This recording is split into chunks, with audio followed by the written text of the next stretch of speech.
Back home, Sorry's a success story. His old friend Hassan used to be a small-time trader. Hassan did pass his school exams, but no more. Now he's a UU, an unqualified, untrained teacher. The villagers pay him what they can when they can, and often it's not much. Almost half of Sierra Leone's teachers are UUs and often have second jobs to survive.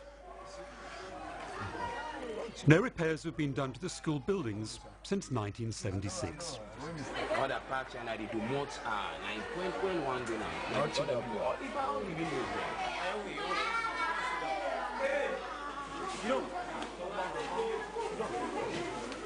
What Sorry learns here, there's little incentive for Hassan to train as a teacher.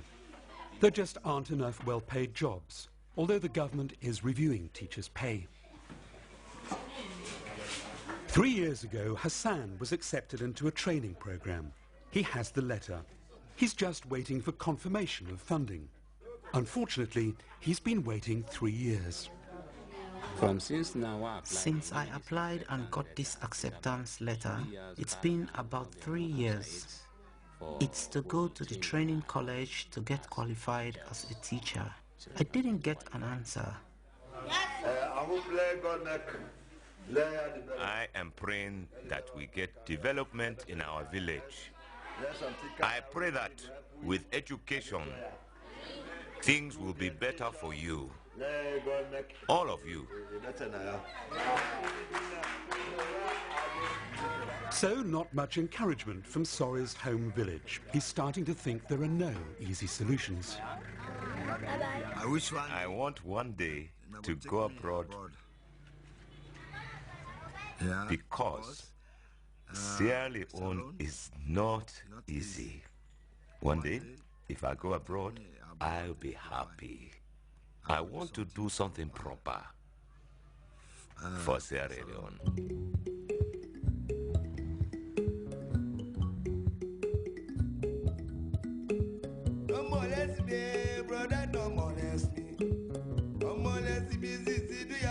We've heard stories of schools down the road. Sorry's off to learn more. On the way, Mohammed. He's a motorbike taxi driver and former student of one of the oldest schools in Sierra Leone. They're all on their way to Mataboy.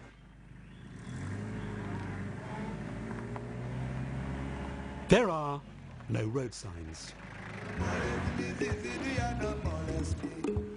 But the driver does have an escort of sorts. The school here has an impressive list of former pupils, including some major public figures. Sorry Kondi wants to put on a performance, but the kids get there first.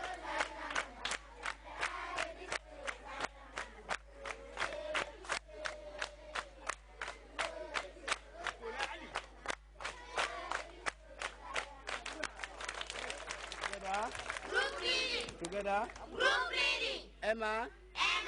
Lives. In. Freetown. Free primary education has seen a huge increase in pupils here.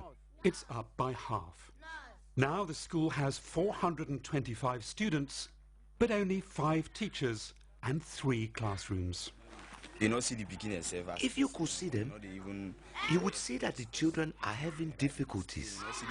They have no desks and have to put the books on their laps to write. Half the classes are under mango trees. There are just not enough buildings. So no benches then? They do have benches to sit on, but they haven't got anything to write on. So what about the school's distinguished old boy network? Sorry asks the obvious question. Mr. Headmaster, these people in high places, so what have they done to help the school? These people have not made any effort to move us from under the mango tree. That is why we are still under the mango tree. Apart from the government, it's up to the local people to move these children. I had a better education, and then because we had the facilities in school, we had enough desks to write on.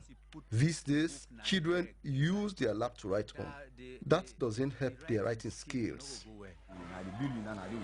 When the rains come, the problems really start. Children from the mango tree classrooms pile into the school building classrooms, and the entire school comes to a halt. For 9-year-old Fatima, that means losing up to 40 days a year of school. When I come to school in the morning and it rains heavily, my books and uniform get completely soaked.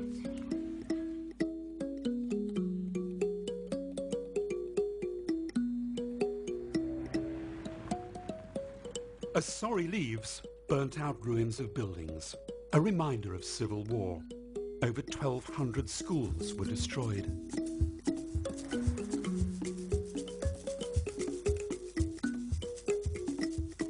And in contrast, the new roads of reconstruction, which take us to Koidu, the center for blood diamonds.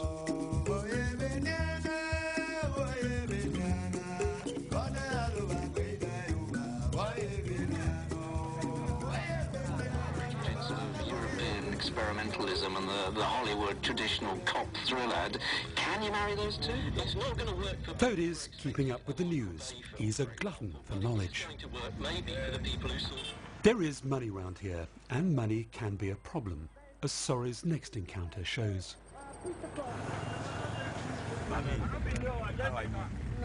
Sia Elizabeth Tongu belongs to a women's group which campaigns against teenage marriage. Fine, how you say? How the time? No problem. How is Kono? Fine. How is the women's group doing? The group is doing fine. They do okay. It is doing fine, eh?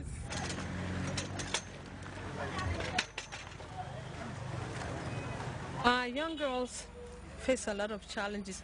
We're concerned about teenage marriages, early marriages, we call them out here. People with money will lure them out of school. It still happens, and in fact, I have a secondary school attached to the institute. What we do is we call the parents to meetings so we can all deliberate together and see how we can stop all of this. They're still children. I mean, imagine babies having babies. It's really a serious problem. And then also they drop out of school because they cannot continue with school once they get married and get stuck in this marital affairs. In fact, the young boys in school are now pregnating more girls than the older men. So that too is a serious problem in the community. There is a law that schoolboys who make girls pregnant must stay away from school while the girls do. And the government's planning to help girls by adding more female teachers. But there are no easy solutions. Mariama didn't get a chance to finish her schooling. At 16, her parents wanted to marry her off to an older man. She ran away, but in the end she did marry him and had 3 kids. Like many girls in Sierra Leone, Mariama was married before she was 18, which is illegal here. Now, 10 years on, she's being divorced, and her husband has claimed back the bride money and expenses from her family. Seeing as your father, your parents were the ones who arranged your marriage, they should have helped you out, eh? Not left you to sort it all out alone. Why, when bad things happen, do they leave you to fend for yourself? Why?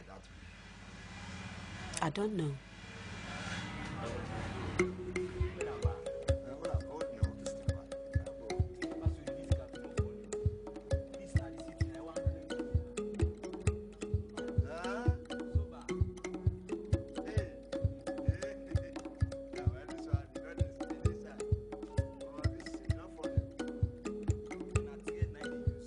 Shallow people there will not die.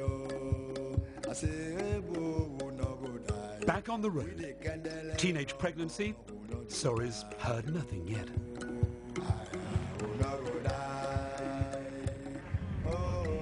This now 16-year-old Mammy Musa, her mother and stepfather need a lift